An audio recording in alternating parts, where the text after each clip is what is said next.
che però si sta ricongiungendo. Paloma d'Eta invece è rimasta molto ma molto dietro.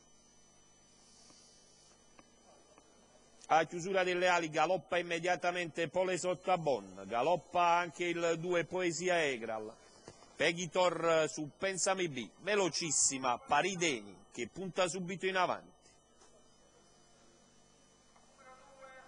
A tabellone sia Poesia Egral che Pole Sotta, Parideni raggiunge Peghitor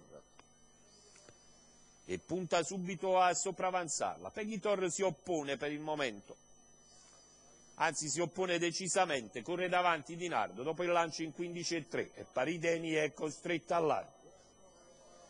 30 scarsi il quarto iniziale, Peghitor Pensami B, Parideni al largo, poi Prada di Gaia veloce dalla seconda fila che adesso fa accodare Parideni.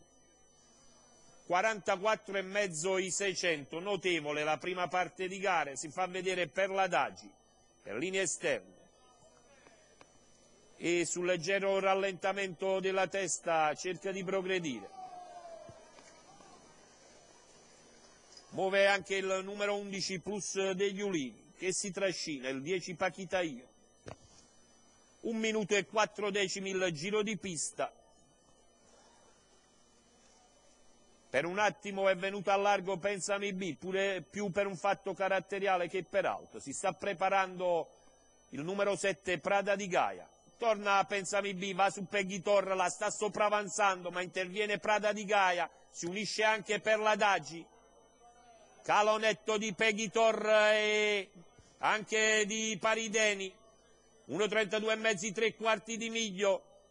Pensami B avvicinata da Prada di Gaia e per l'Adagi.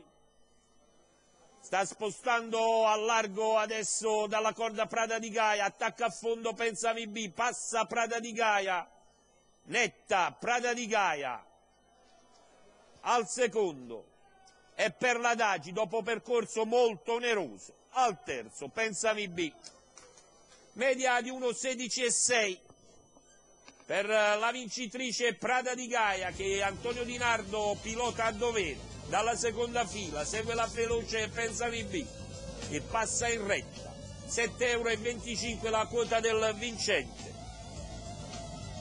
Per la figlia di Cois Caff, i colori della signora Elvira Mosca, il training di Agostino Castaldo. Arriva è probabile ed ufficioso 7,15,1 alla terza dal Cirigliano.